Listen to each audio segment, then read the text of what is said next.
everyone, and welcome to another episode of the Amplify Horse Racing Hangouts. My name is Anise Montpleasure. I am your host. If you're new to Amplify, if you're new to the Hangouts, Amplify Horse Racing is a 501c3 nonprofit organization dedicated to amplifying education and careers in the thoroughbred industry to youth and young adults. So we want to be, or help to be, your step one to get involved in the thoroughbred industry, and you're certainly in the right place. The Horse Racing Hangouts are our monthly virtual hangout with industry professionals where you can interact and engage and ask questions live. So I have my little banner here somewhere where you can join us now for the Hangouts, and wherever you are watching live, whether you're on Facebook or Twitter or YouTube, if you want to comment or send in questions, we can see those and I can actually bring them up live.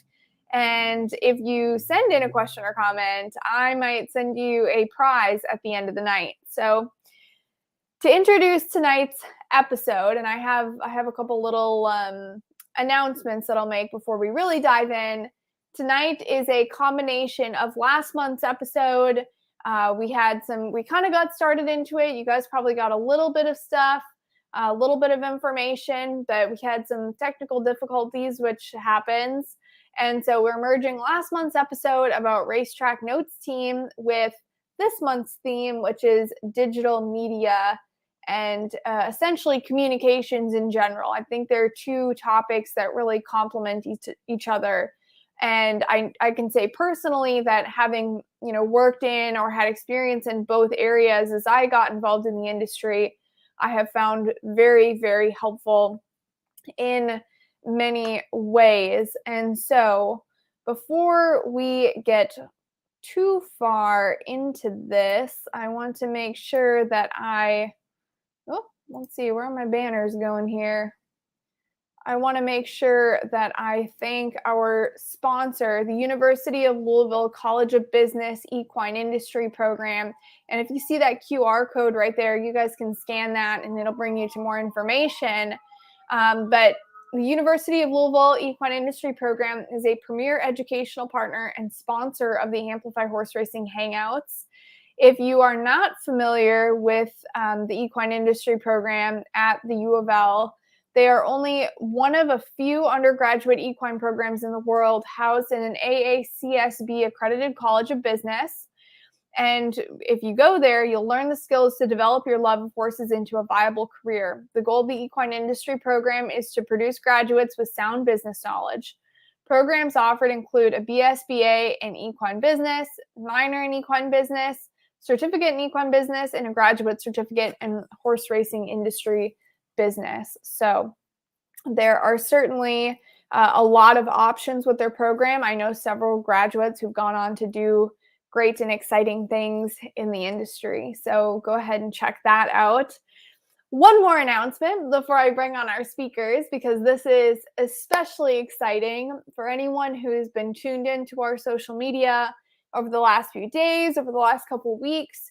You might have seen that we announced our engagement in Saratoga, which is really, really exciting. We've been active in Saratoga for the last couple of years, and this year we are going to be very, very active.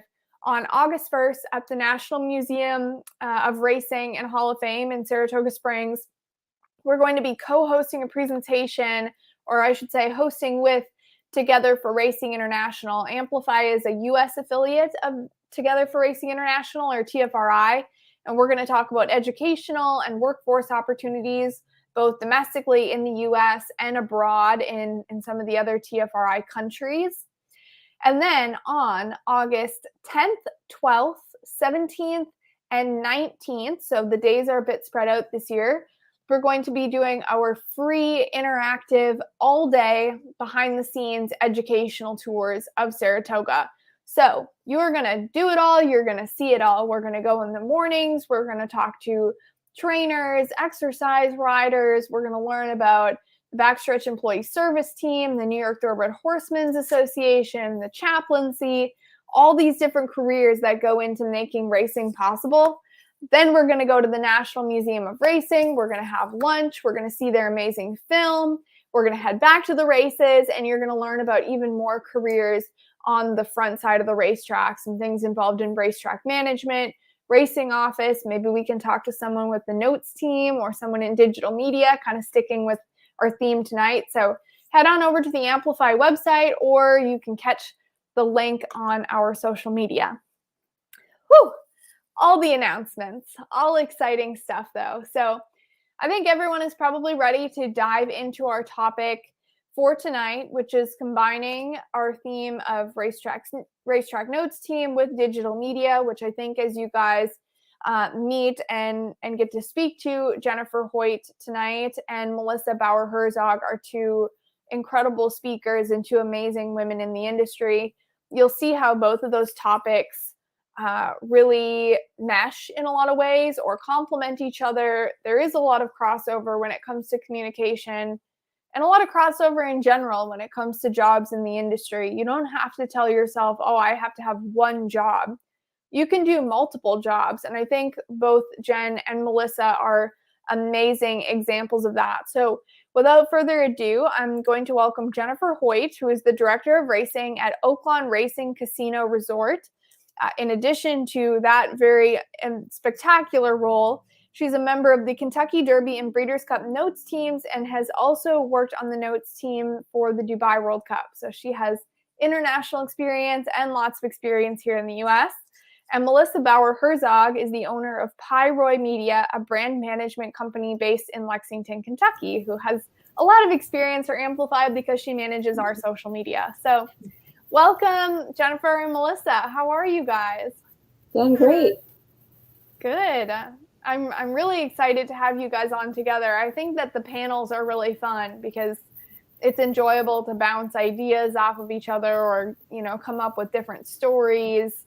And I think that people will really start to see how different aspects of media in racing have a lot of crossover. I've done a little bit of digital media. I've done a little bit of racetrack notes team. I've just dabbled in the areas that you guys are experts in.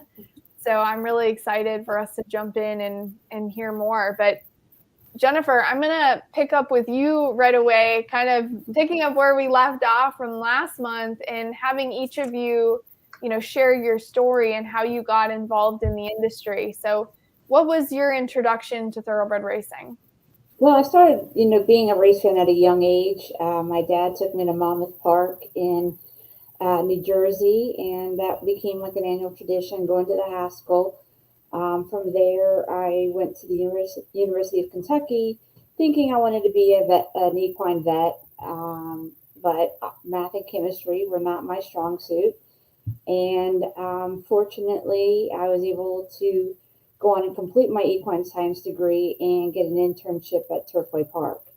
So I started interning at Turfway in their communications department, and that led to jobs as a notes writer for a long time. I was a notes writer at Gulfstream Park, Lone Star Park, have helped out Keeneland a lot on their notes and notes teams, and started doing the Breeders' Cup back in 2000 actually. So I've been doing that almost 22 years now. Wow.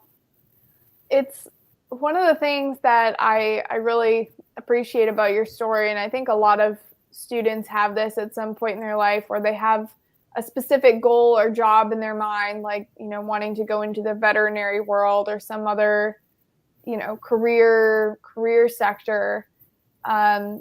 So I guess when you decided to switch to a different aspect of the industry that maybe veterinary medicine wasn't for you, was it a tough decision to make, or did you finally just get to the point where you were like, I just know that this does not mesh with my skill set and this, communications does mesh a bit better?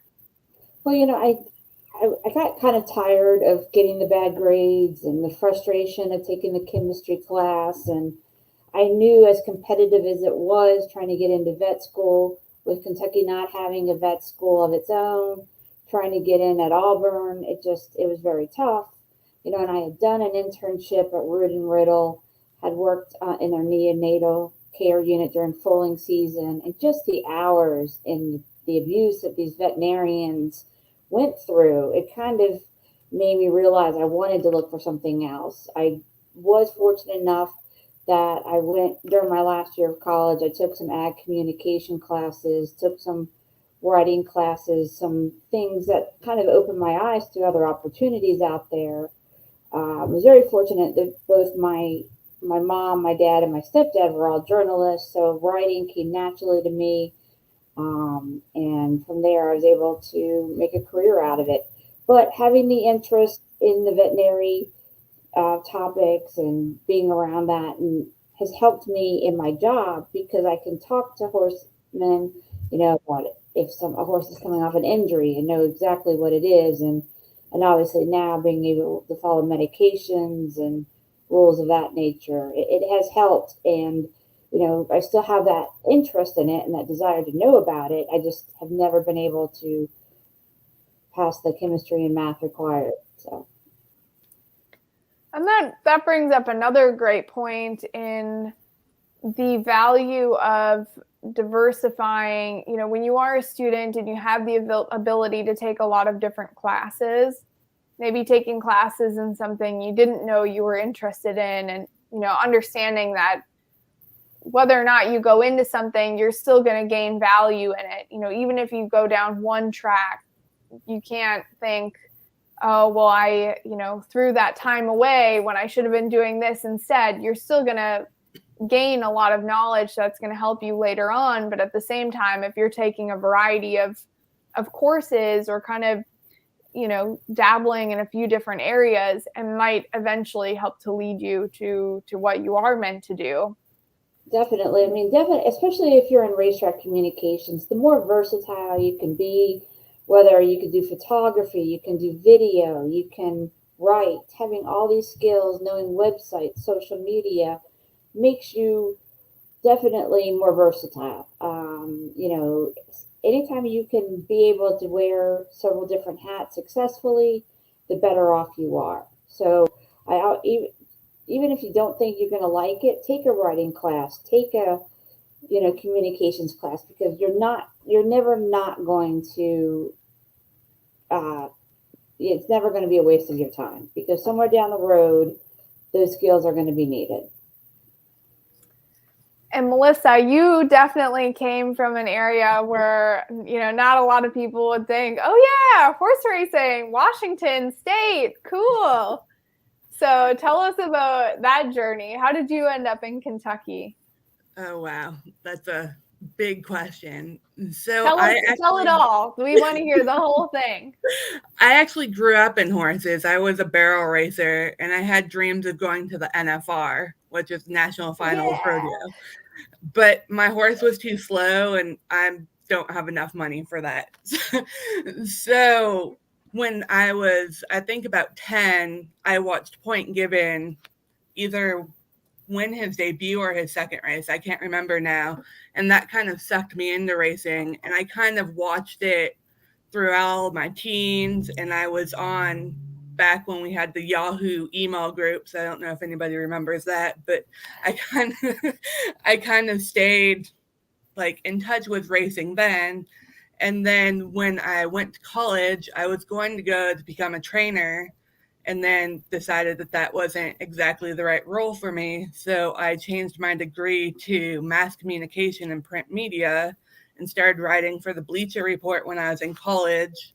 And then I reached out to the USEF over here and for an internship, and then I just never left Kentucky. Pollock Report hired me to be the weekend editor, and then America's Best Racing hired me to be their assistant editor, and I stayed there for probably about 5 years. And then I went to Australia for a year and worked in communication in a farm office. And then I went over to Gay Waterhouse Racing for 2 months. And when I came back, I had learned enough in Australia and from my other jobs and internships that I had during that time that I thought that it would be useful to start my own business.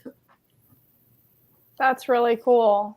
I liked, reading your bio, how it's like, all these different pieces can come together towards pursuing something, like your own business. You can you gain so much from every different employer that you work for. So I do want to ask you at some point about the process of, starting your business and your train of thought, or, was that always a goal, not always a goal? But you went to West Texas A&M, right? I did, in Canyon, Texas. It's a very, very small town. I lived there. Really? I love Canyon. If they had a racetrack there, I would probably still live there, to be completely honest. I just love the area and the people, but they don't really have enough racing in Texas to have made it for me to stay there. Lure you away. A lot of people don't know Palo Duro Canyon, second largest canyon system in the U.S. Wait, is it the second largest or longest? I feel like somebody's going to correct me on that. Longest, if I remember correctly. It's been 10 years since I've visited there, so my brain might be a little fuzzy on that detail. Oh, good times. That's really, really cool. So I think a good thing for us to kind of get into with each of you guys would be, for some people reading the description of this event, they might have thought, well, Racetrack Notes Team, what is that? And I think some people probably have a decent idea of what goes into digital media, but I think even still, many don't realize the scope of it and how many different components are actually in media. Like, media isn't just one thing. It's not just, writing. It can be such a variety of things. So Jennifer, I'm going to start with you from a notes team perspective. How would you define the Racetrack Notes Team? What is a Racetrack Notes Team, and why is it important towards the communications of a racetrack and reaching the general public? Probably the best way of getting out the word about racing is through the notes writer. So many times a notes writer will have a story out there that a media person will read and want to cover that story and take it to a new level. Because, in the notes writer, you're writing maybe 1,000 words tops on a topic, or maybe probably not even that much. But if you get that out there, you're really because right now there's not a lot of people covering horse racing on a daily basis, especially in your small towns, your small racetracks. But if you have a notes writer that's putting out information, the blood horse is running them every day. The Pollock Report's running it every day. People are seeing your stories and they're taking it and they're wanting to do bigger stories. One of, a big example was at Oaklawn was the story of the apprentice jockey Chelsea Bailey. She's an MMA fighter. She was an MMA fighter before she became a jockey. So that caught the interest of our local assistant news director, who at the ABC affiliate, who saw that in the notes and came out and did a really nice story, which led to about 3 or 4 other stories on Chelsea Bailey during the race meet. Wow. So usually that you're in, the feel-good stories are what's catching, there's so much negative stuff out there in horse racing. When you can positively get out the word about horse racing, it definitely helps. So many trainers have become, they're very skeptical of racing media, so they won't even talk to anybody from the print media anymore, especially. But if you can get their message out there in a positive way, I feel like we're promoting horse racing and we're educating people about horse racing through the notes. So I know it's different based on track to track and whether they have a notes team or not, or whether they bring in a larger notes team for, a special event like the Kentucky Derby. Can you explain the differences between that, whether a track has kind of an in-house notes team versus what the process is for some of the big events that you're involved with, like Kentucky Derby and the Breeders' Cup, and why it's necessary to bring in a wider group of people to help with that process? Well, just the magnitude of Breeders' Cup and Kentucky Derby. Kentucky Derby, you have a full field of 20 horses, hopefully, in the Derby, plus you have 14 in the Oaks. So there's 34 horses right there to cover. And that's just way too much work for one notes writer. You know, we rely on people to come in around the big days to help us. You know, New York has, I think, 2 full-time notes writers. Churchill has 1 notes writer, 1 or 2 people. But and that's fine during the race meet, and you can get out 1 or 2 good stories a day, sometimes 3. And Robert Yates is Oakland's notes writer, and I think he's one of the best in the business when it comes to day-to-day notes and getting the word out. But the big days is when your focus is on the national focus is on your track. So you want to be able to get out the best information you can, and it takes a number of people. You can't just do it all with one person. So it's good that Churchill, usually there's about 5 of us on the Kentucky Derby Notes team. There's 7 or 8 of us at the Breeders' Cup Notes team, and plus we work very closely with the International Racing Bureau. They bring over some people they know the European connections really well and have those relationships established. And it works well because especially at an event like Breeders' Cup or Derby, where the trainers are all there, but they're from other regions, it's kind of nice to have somebody that they're familiar with. Right. Like this past year, Johnny Ortiz, Brad Cox were the people that I was covering because I worked with them all winter at Oakland. So they know me, that we have a great relationship.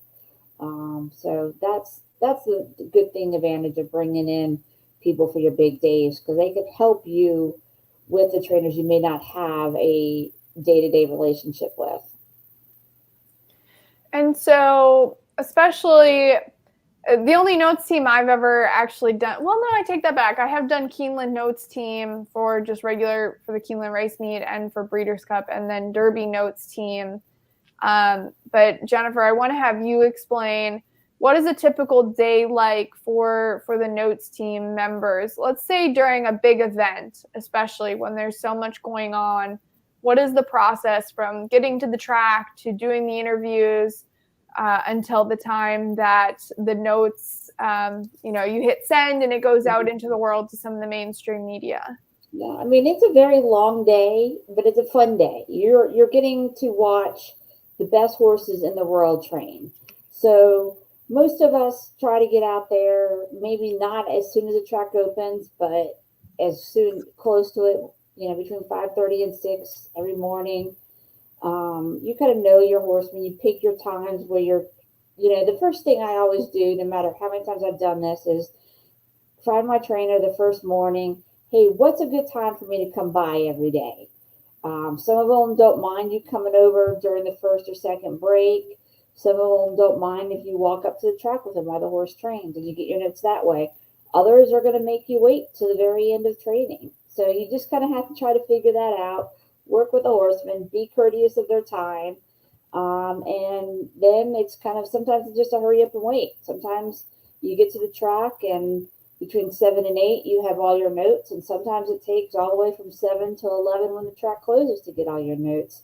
And then in that case, you just have to ride as fast as you can because, especially when the Breeders' Cup's out on the West Coast, you're on an East Coast deadline type thing. But really, it's a long day, but it's a fun day. You're always running around after the races begin, getting quotes from your owners and trainers and your jockeys. But it's just fun. You're kind of getting this behind the scenes. You're one of the few people that actually get to see what goes on behind the scenes in a barn, and you're around the best horses in the country. I'll never forget. This is actually one of the nicest things that anybody has ever really done. When I was first getting involved in racing, and Jennifer, the first year that I think this might have been when we met, when I did the Derby Notes team with you guys in, I guess it was 2018. Mark Cassie was the trainer that I was assigned to. And I was still pretty nervous because, it can be like Derby week can be very tense. Everybody's excited. There's a lot of energy. There's so many people there. But at the same time, the trainers they get interviewed a gazillion times a day. And so I went to do my interview with Mark, and I was probably noticeably nervous, nervous, excited. And And he goes, okay, now that you've asked your questions, I get to ask you a question. It's like, oh my gosh, what is this going to be? And he goes, are you having fun? Because I hope you're having fun.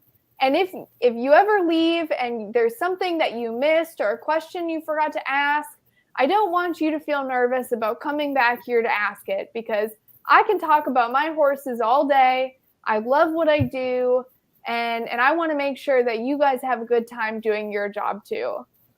And I just thought that was so cool. And that's one of the special things about, the Notes team. And I feel like after that, it's just it's helped to solidify the relationships that I have with different trainers or people in the racing industry, just because you have those frequent one-on-one conversations. And so that was just a really cool experience. Yeah, and Mark is one of the best people. I wish more people would be like Mark Cassie, because he understands that we have a job to do just like he has a job to do.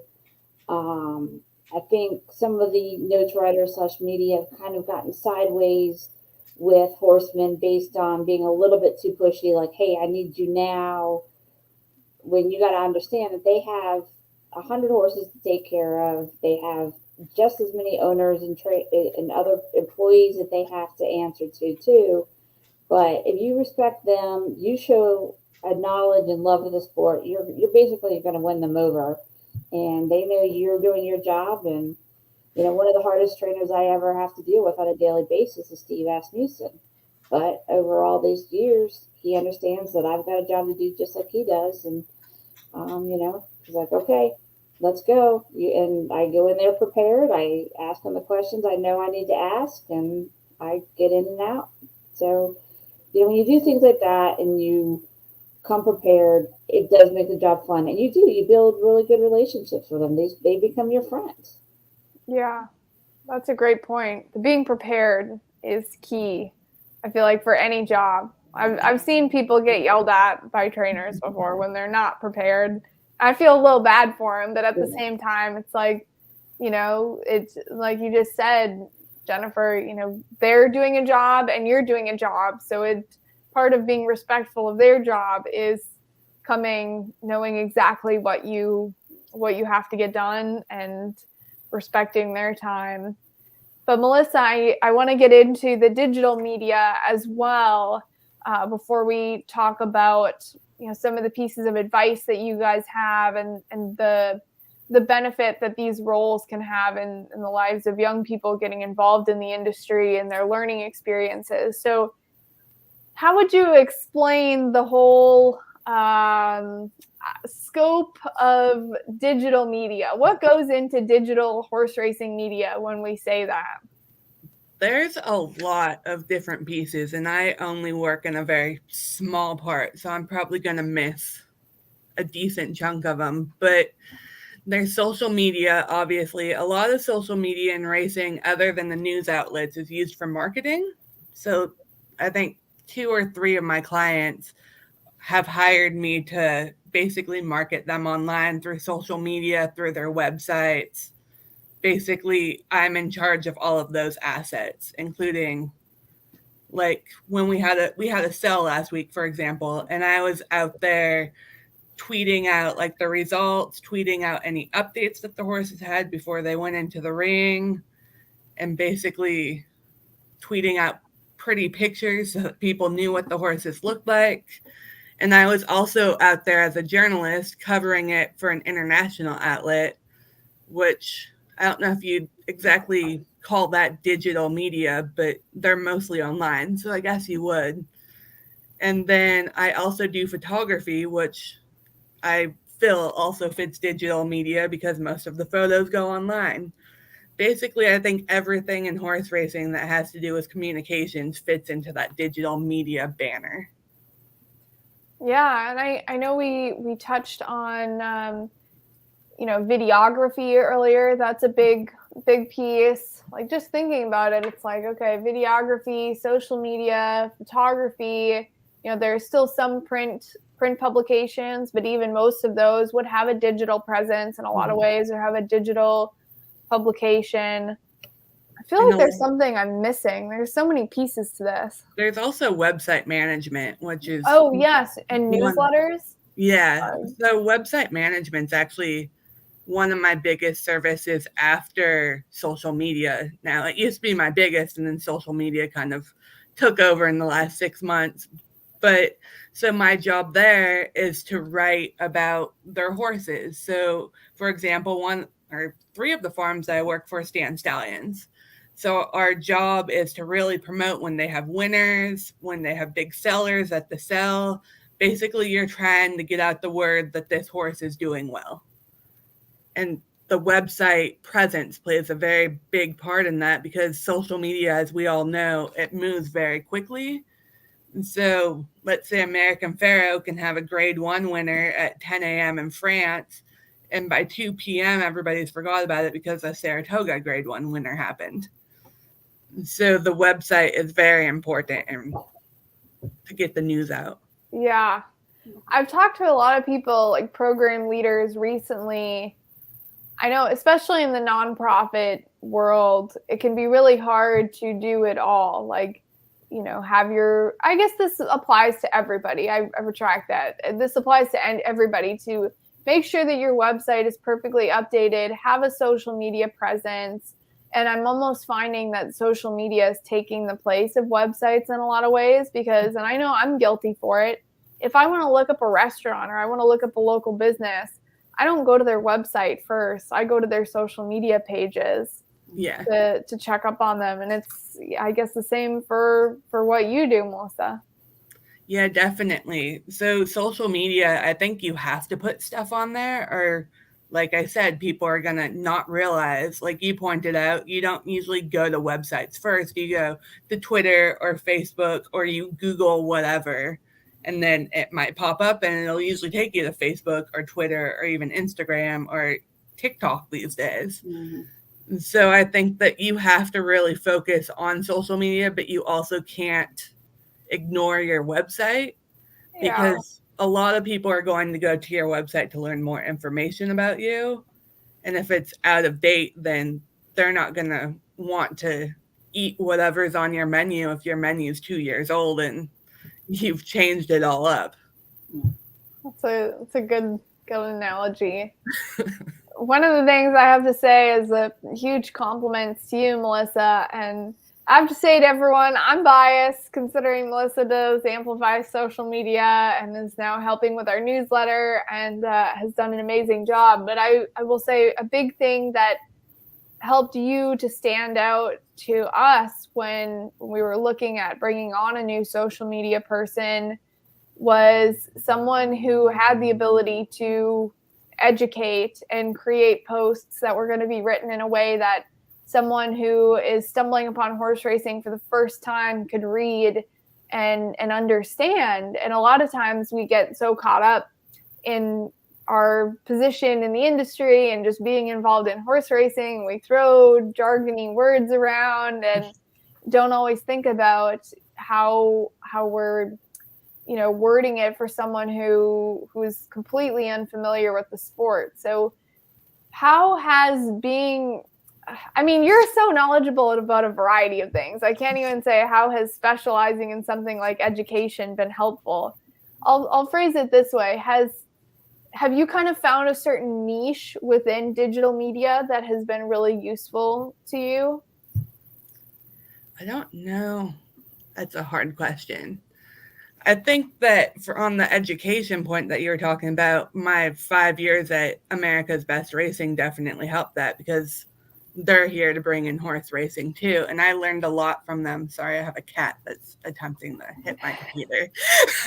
We love mascots.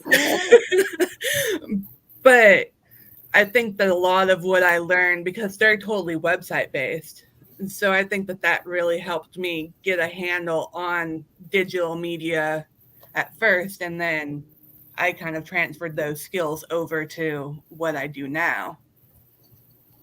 So getting into the starting your own business, was that always a goal, or at some point along the way through your travels or through your work, did you think to yourself, oh, this is really an area that I think, I could do really well in? I didn't plan on starting my business until January of 2018, 5 months before I launched. I had no real, I wouldn't say desire, but I had always planned on going back to America and working for a farm. I wanted to work in the bloodstock side of the world. And then I decided, as I was working in Australia and kind of getting more into marketing and seeing what they were doing differently than America, I decided that it would be, first of all, I found it really fun.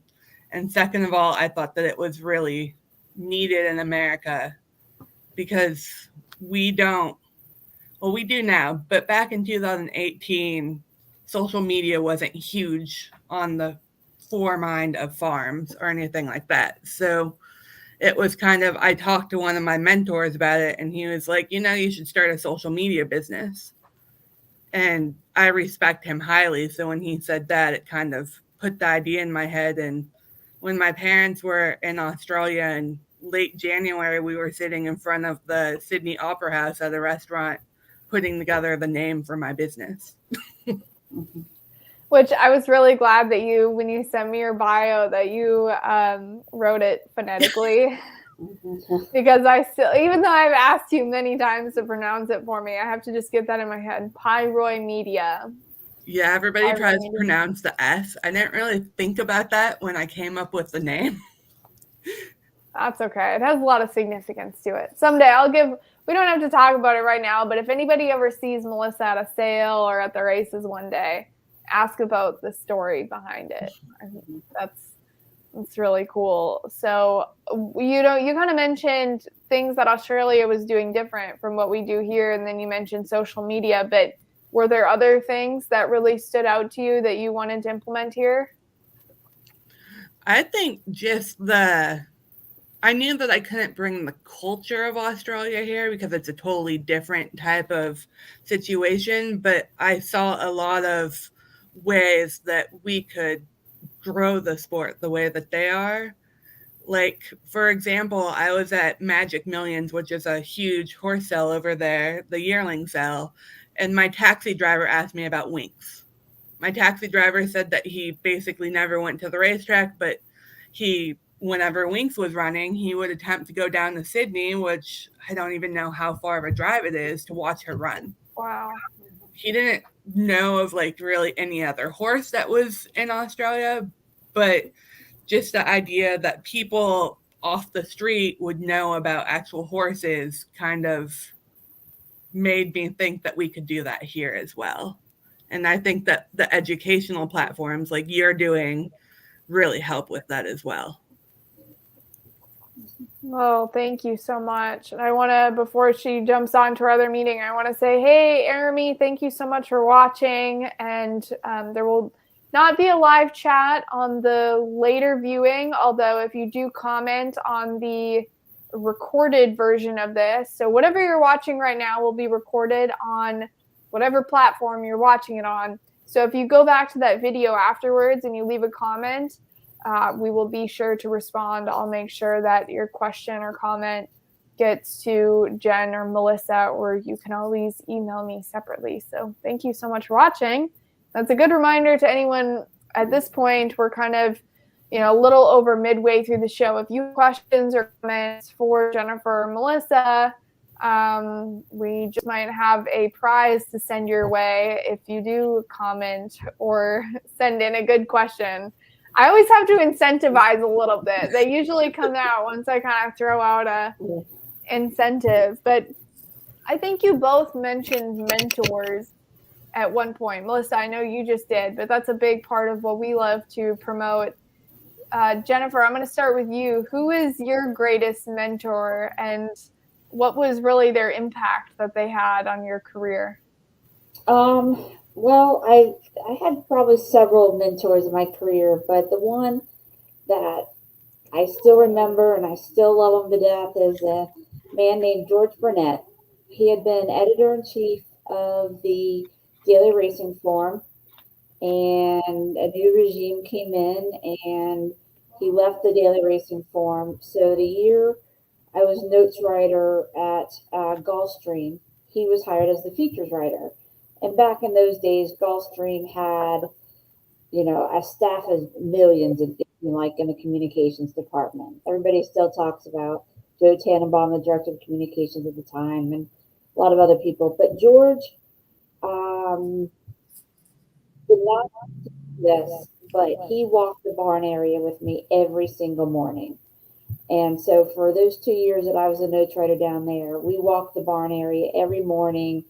We're talking to Jimmy Kroll and Alan Jerkins. And, to me, some of these people were like movie stars. I'm in my early 20s and I'm getting tongue tied. And he would remember a horse that Alan Jerkins had run before I was even born, ask Alan about him and warm him up. And then I'd have my tape recorder going and just get great stuff. He, and then he would proofread my stuff. And he just took me under his wing. And without that help, I don't know if I would have had the nerve to go knocking on, because, Shug McGahee, Dwayne Lucas, Nick Zito, they're all in the heights of their career back then in the late 90s. And I don't know if I would have had the nerve to go knocking on these barn office doors if it wasn't for George. So he helped me with confidence. He helped me reach people and just really helped me learn to develop a good writing skill when it came to horse racing. So yeah, he's definitely the one mentor I can't thank enough. Melissa? Jen Reutz definitely helped me a lot. I think that she's actually probably the reason that I'm in the career path that I am now. When I first met Jen, she was working as the marketing director, I want to say. She was working in marketing at Three Chimneys. And so I just sent her an email one day saying, hey, I love Three Chimneys' work. And Point Gibbon stood there at the time. So we kind of had that connection. And then when I moved to Kentucky, she's like, let's have lunch. So we had lunch literally probably 2 days after I moved here. And she connected me with Ray Pollock so that I could get my job as the weekend editor. I also interned for her the following year. And I still talk to her a lot. She's turned into one of my really good friends here. But the internship helped me a lot because she also let me go around and photograph the stallions. And so cool. So I learned a lot going out there. Like after my internship, every Thursday, I would head out with a pocket full of mints and my camera and go take pictures of everybody. And that really gave me a confidence boost as well because she would use them on social media. And even today, like if I need a confidence boost on something or if I need to try something out, she lives on a farm. So I'll be like, hey, I got a new camera. Can I come out and do this? She's like, yeah, sure. Come on out. Yeah. Internships are extremely important. I got an internship at Turfway Park, and Damon Thayer hired me, and he was another one of my mentors because I could pretty much pinpoint every job I had in racing to somebody I met through Turfway, whether it be Arlington, Don Clippinger that brought me in at the Thoroughbred Times. We had worked on the notes team during the Jim Beam Stakes. So internships you may not get paid for them, but they are vital to your career because you never know who you're going to meet. You're never going to know who you can impress. And some people may not have the means to be able to do an unpaid internship, but you can somehow make it work, even if you're not getting paid. I mean, they're priceless. I definitely agree. I did a whole bunch of internships that's actually going to come up in a topic later. But while I was working my full-time job, I tried to do internships and jobs on my days off so that I would learn more. And looking back, a lot of my connections that I gained from that are now either clients or they've referred me to somebody. They've really helped my company grow. Wow. Yeah, it's kind of one of those things where even now, being, I guess, in my career type job, I think a lot about continuing education and how I can keep learning. And that's something that I think, doing a lot of internships early on really establishes that desire to learn and the work ethic in you. And also, probably kind of a desire to do multiple things at once and continue that thirst for knowledge. So even now I think about, oh, what can I do in my free time or on my weekends to continue building my skills or my knowledge. But for a young person who might be listening to this and thinks, oh, hey, digital media sounds amazing, that's for me. Or, hey, I really want to work on the Racetrack notes team. I know it's hard to summarize like what the benefit would be to someone to do one of these jobs, but kind of where my mind is going with this is the time that I worked, I started out in journalism in the industry, I'll put it that way. And, I don't do a lot of writing anymore, but it has served me in so many incredible ways in that I had to go up and learn how to introduce myself and make a positive impression on someone right off the bat. And you're automatically telling someone your name. Jen, like you touched on, you're trying to leave a good impression right away. And just communication is so valuable regardless of what career you end up in. So maybe we'll say for some young person that is looking to explore various aspects of the industry, but maybe doesn't know exactly what they want to do, what would be the benefit of them working in digital media or on a Racetrack notes team? Jen, I'll have you go first with that. Well, it just kind of opens your eyes to a lot of different things, through being on being a notes writer, I had to work very closely with the racing office. Who's coming for the stakes, who's going in this race, and you kind of get to see those jobs in racing. Maybe you say, you know what, I don't really like being a notes writer, but I'd love to be working in the racing office. So what kind of jobs can I do there? Or, the notes writer is a very good way to break into the racing industry. It's how I broke into it. Then I became the media relations manager, and then, you just grow and you're hiring the notes writers eventually, and you're kind of helping set the tone for what you are trying to get out there to your audience and your fans, and help grow a good positive image of your racetrack. But it just being able to go in there and just see, you may learn walking around the barn area that you want to be a foreman, or you want to be an assistant trainer, or then a trainer. But it's a good way to see a bunch of different things before you actually, in just one job. So, and if you can add that you can take a video and make it ready for social media and attach it to the barn notes or take a photograph, then you're way ahead of the game right there. Melissa, how about for digital media? I think that it's important because, like Jen said, you learn a whole bunch of different skills, and you can also see a lot of different jobs. But also, let's use social media as an example. You learn how to talk to people concisely, and you learn how to pass your message on, and you learn a ton about racing just from even watching the feed. I usually have my Twitter or Facebook up just to catch news for racing. And I think that that's a big thing. And you also make a lot of connections on there. And also, like, I was a journalist I still am kind of, but you also make the connections that you can reach out to somebody to get quotes if you go and work for the Blood Horse, or even if you go to a notes team.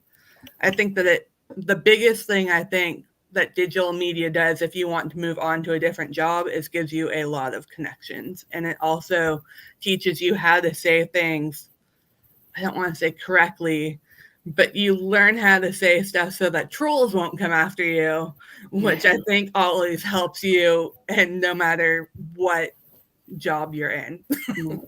And the one thing is, you can carry over social media, you can carry over communications, you can carry over digital media into a variety of different jobs.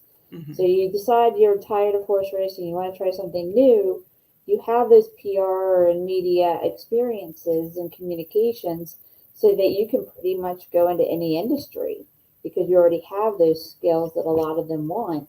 And, you look at how active horse racing fans are in chat rooms and on social media, you can see how much engagement you could get. There's a great resume builder right there. Just being able to show that. Yeah, I think that definitely helps. A friend and I were actually talking about that a few weeks ago, and she was looking for a job outside of the industry because she's moving out of Kentucky and not into a racing area. She's going actually to Portland, Oregon, which is my hometown, and there's no racing there anymore. And she was saying how her skills, she used to be a social media manager, her skills got her the job that she is now going to use because her husband had to relocate to Portland, and horse racing doesn't really exist in Portland anymore. So she couldn't do that. So just all the skills that she learned in horse racing, in addition to social media, and then she worked on farms and all that fun stuff, that really built out her resume and got her this new job so that she could move. R.I.P. Portland Meadows. Yeah, right. Yeah, gosh. No, that's great insight, guys. And I'm conscious we have about 10 minutes left, and I know that we could both talk for, well, all three of us could talk for 3 hours probably, but I'm conscious that you guys want to go to bed at some point, probably eat food. So you guys have both sent me your pieces of advice that you'd have for someone who might want to be involved on as a notes writer or in digital media. And I like those who are watching to be able to take away some tangible pieces of advice that they can actively start working on. So I'm going to give you guys 5 minutes each for this. I'm going to bring up these graphics one by one. So Jen, I'm going to have you start. So your first one, be prepared. When working on a notes team or publicity for a racetrack, have your questions prepared and know the horses you are asking about. So I'll just have you give a quick summary of each piece of advice. Well, I mean, again, like I said, you're going to have your Mark Cassies and your Steve Asmusens. They're both incredible horsemen, but one is going to have a little bit more patience with you than the other. So go in there, be prepared. Don't be like, hey, I need to ask about that horse that's running in the stakes. What's its name? And what did he do last week? Go in there and know, I'm here to talk to you about Jackie's Warrior. How's Jackie Warrior's coming into this race? Or, know what race, know when his last workout was. Have a good question about, maybe did he lose the last race and what happened? Or did he impress you even more when he won his last race? No little details. We all have access to Equibase.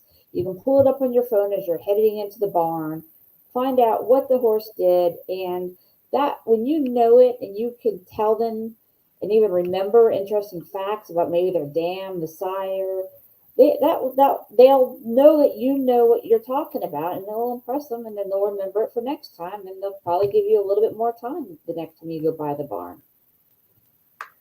Okay, so this next one is very fitting for our talk tonight. Be well-rounded and never stop learning. If you're a writer, learn video and photography. Yeah, I mean, I've been in this business a long time, and we've all had moments where we've left jobs and didn't know where the next job was going to come from. But if you're versatile, especially during the hard times when people are looking to make cutbacks in any industry, or if you're a freelancer, especially how hard it is. But if you can go in there and you can produce video, you can produce photography as well as write, then you're way more valuable than the one person that only has the one skill. Get up early and work hard. Let the horsemen see you and get to know them. It's a lot easier to catch them at the barn than on the phone. Truth. Yeah. I mean, be out there. Just be hanging out on the rail. You never know when you can just strike up a conversation with somebody on the trainer stand, and they'll know you. They'll recognize you. They'll be happy when you actually stop by their barn because they've seen you talking to other trainers and they know what you do. But you're never going to impress somebody when you roll in to the barn area at 9:30 or 10 o'clock in the morning. Get out there, be with them, watch them, say, hey, I saw you doing this with this horse. Do you always do that with that horse? And maybe something a little bit orthodox, like making them do figure eights behind the gate in the chute. So be observant, be there early. Don't make them work as hard as they do. Be respectful of their time and be observant. Look for signs that it may or may not be a good time to stop by the barn. For example, if you see a vet or the pre-race exam team, come back later. Yeah, I mean that I learned that early on the hard way. You run into a trainer and they're gruff with you and they don't have any time for you. And then you realize as you're walking out, oh, no, this is why they didn't want to talk. There's the vet. Just kind of look around the barn. Are there reasons why? And, don't be rude. Come back. You don't want to interrupt them if they're on the phone, things like that. There's usually somebody else you can go talk to for a few minutes and then circle back. And someone seeing these points, these pieces of advice might think, oh, well, I'm not at the track now. I'm not working around horses right now. But there's still things that you can start to practice right now, going out and honing your photography skills, maybe watching a YouTube video online or going to a writing workshop, setting your alarm so you start to get up earlier, go to bed early, wake up early, practicing patience in different ways, or just practicing mindfulness. Those are all ways that can help you to be more observant, be more aware of what's going on around you. And then eventually when you do end up at the track, when you are in one of these positions, you've already started cultivating these skills. So those are wonderful points, Jennifer. Melissa, on to you. This is kind of turning into a rapid round, but that's okay. I want to leave everybody with points before they head out for the night. Get as much experience as you can in various roles. That's kind of similar advice there about diversifying your skills. I think we kind of touched on that before, but even if you don't think that you're going to prep yearlings for a sell or what have you, go spend a season prepping yearlings. I did, and I quickly learned that I never want to do a yearling prep season again. I learned a ton of skills from that, and I also worked for 2 advertising agencies, for example, as when I had a day off from my job. And I also foaled out mares for 4 years. When I had a day off at my regular job, I'd go to the foaling barn and foal out mares, and I would roll into the farm at 5 a.m. before my full-time job to do vet work. So I think that if you can get as much experience in as many different roles as possible, you will be very well-rounded when you actually land in whatever job you're going to work in. It's really helped me with my personal jobs as well today. Make sure you understand how important it is to pay attention to the little details. This one fits basically everything again. If you're working on a farm, check to make sure that the gate is locked so that you don't have to chase down a weanling that decided to go on a joyride and left his dam behind. And if you're writing a story, make sure that you don't have typos. Make sure that you spelled Steve Asmussen's name right. Because if you don't spell something right, you're probably going to offend somebody and it won't turn out well for you. I've learned that from personal experience. So learn from my mistakes. But it's just, you really need to kind of start to get yourself into the practice of going over your work at least one other time after you finish, if not more. That's a great piece of advice. Really, really good piece of advice. And if you're writing for a lot of the mainstream newspapers, whether it be the Herald Leader or the Courier Journal or your local newspaper, a lot of times you're going to have an editor that's not going to know anything about horse racing. You're going to be their expert, and they're not going to know if you spelled the horse's name wrong or a trainer's name wrong or a jockey's name wrong. So being able to catch those mistakes, even if you have a racing friend, email it to them before you submit it. Yeah, and definitely try to help them with headlines if they don't know racing as well, because you will end up on Twitter and Facebook if you spell somebody's name wrong. I guarantee it, and you don't want to be in that position. It doesn't look well for you no matter what. No. People, here's how you can start. Read your tweets before you tweet them. Read your social media posts. Even that is good proofreading, editing skills for real. Mm-hmm. I won't get anybody riled up on that by talking more about it. But reach out to people you look up to. So basically, every client that I have is somebody that I've introduced myself to at some point. For example, Tom Ryan of SF Bloodstock is one of my biggest supporters. The way that I became friends with Tom is I sent him a Twitter DM because I saw that he was extremely knowledgeable and asked if I could pick his brain over lunch one day. So, and now he's one of my biggest clients, for example. So I think just reaching out to people, and if you see somebody that you like on Twitter, reach out to them and ask them, hey, can we have a Zoom meeting for half an hour? Can I buy you a cup of coffee? Basically, make it worth their time. But also, a lot of people in racing, if you reach out to them and show that you are willing to learn, they'll give you all the time in the world. Yeah. Try to ignore what other people are doing. I really liked this one, and it is really accurate for a young person getting involved. Yeah, there's a whole bunch of different paths that you can take in racing. There's a whole bunch of different careers. So I think this goes for social media overall. Don't really pay attention to what other people are doing and think that you're running behind because you don't have whatever internship or you haven't met a trainer or what have you. Just focus on what you want to do.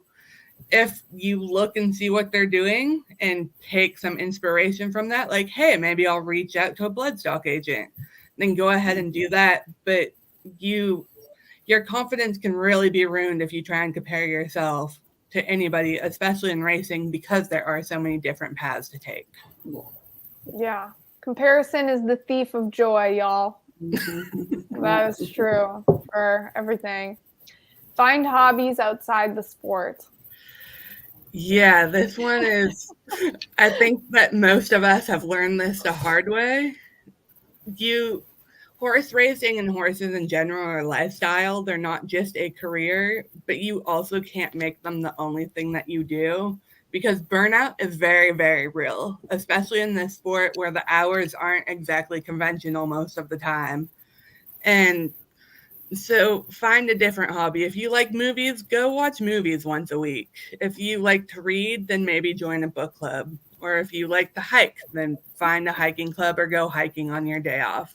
Basically, you just need to, I don't want to say forget about horses for a day, but you need to make sure that there's something outside of the sport that you can go and do, because if you don't, then in my experience and a lot of my friends' experience, you're going to burn out very quickly, and then you're not going to enjoy what you're doing with horses. Figure out which part of the industry you are most passionate about. And this kind of goes back to my first point of getting as much experience as possible. You need to, when you get all that experience, you kind of learn what you like in the sport. For me, that's education and aftercare. For somebody else, that might be working at a racetrack. Basically, if you find what you're passionate about, you'll be a lot more successful in the sport than if you think that you should be on a path and you don't really care about where you're going. Very true. Well, Melissa and Jen, thank you so much for joining us tonight on this Amplify Horse Racing Hangout. If we have any follow-up comments or if people comment on the recorded video, I will be sure to share those with you for you guys to answer those questions. And Melissa, I know I'll see you soon. Jen, I hope I get to see you soon too. Definitely. But have fun in Kentucky, and I hope you guys have a wonderful night. Well, thanks for having me, and I'm glad technology worked in our favor tonight. Woo! Thanks Very for having nice. me. Bye, guys. Bye.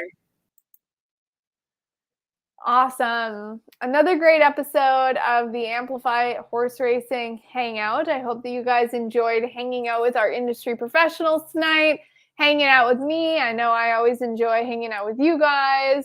Although y'all need to up your comments game a little bit. We need a few more questions coming in here. So I thank you again for being part of the Amplify Horse Racing Hangouts. And you can join us next month. Again, we're going to be back on our regular schedule the third Tuesday of August at 7 p.m. Eastern Time. Let me double check our date. It is the 16th of August. So Tuesday, August 16th, 7 p.m. Eastern Time. I really hope to see you then. I will be broadcasting live from Saratoga, and we're going to have a really exciting guest that I'm just about to confirm. We are going to be talking essentially about becoming a racing official and what goes into the pathway and the training of being a racing official. So if you want to reach out to Amplify, info@amplifyhorseracing.org, and check us out at www.amplifyhorseracing.org. You know where to find us. I'm Anise Mount Pleasure. Peace and out. Have a good night.